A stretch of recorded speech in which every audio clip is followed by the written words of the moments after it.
The White House was reportedly relieved when Robert Mueller, the special counsel probing Russian interference in last year's presidential election, didn't announce federal charges against Michael Flynn, Donald Trump's former national security advisor and the shortest-lived holder of that office.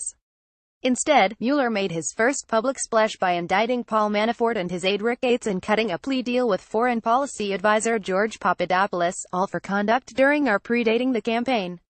But a new report in today's Wall Street Journal should rock the Trump administration, if not the president himself, because it deals with post-election conduct that may have continued even after the inauguration. Mueller is said to be investigating whether Flynn and his son were scheming with the government of Turkey to essentially kidnap Fethullah Gulen, a cleric living in Pennsylvania who has long been a thorn in the side of President Recep Tayyip Erdogan. The purported plot, if carried out, would have netted the Flynns up to $15 million. Flynn has long been known to do the Turks' bidding on this front.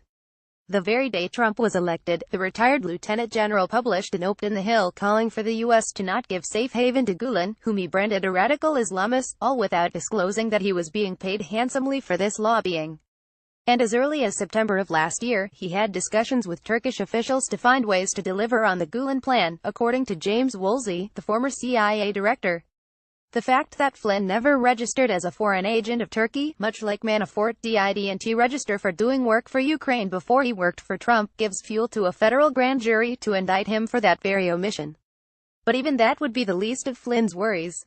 Manafort's lawyers may have a point in complaining, as they have, that the Foreign Agents Registration Act is rarely criminalized and that Mueller shouldn't weaponize it.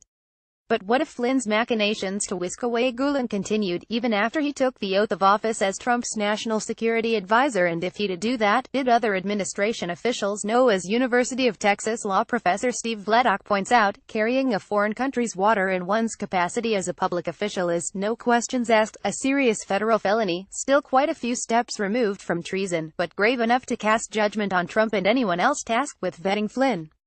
None of this takes into account Flynn's other sin, and the reason he was ultimately ousted: his lies about meetings and discussions with the Russian ambassador, both before and after the election, contacts that may have included talk of everything from how to undermine a Clinton presidency to lifting sanctions against Russia.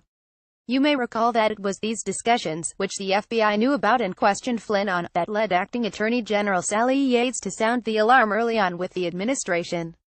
To state the obvious, you don't want your national security advisor compromised by the Russians, she told a Senate panel in May.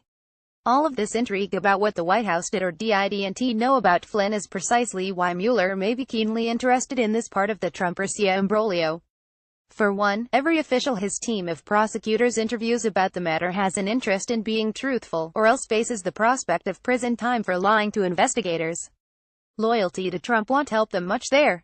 But the stakes for Trump are even higher. As much as the president likes to claim that the special counsel's work is a ruse and that he's not personally implicated in the fact-finding mission, it was this prong of the probe, not Manafort's, not his son's meeting in Trump Tower with a Kremlin-connected lawyer, that so worried him so as to instruct James Comey to drop it.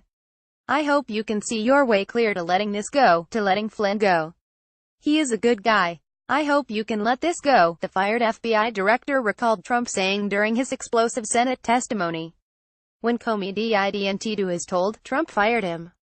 Whether this amounted to Trump running interference with an ongoing investigation into Russian interference is only for Mueller to answer.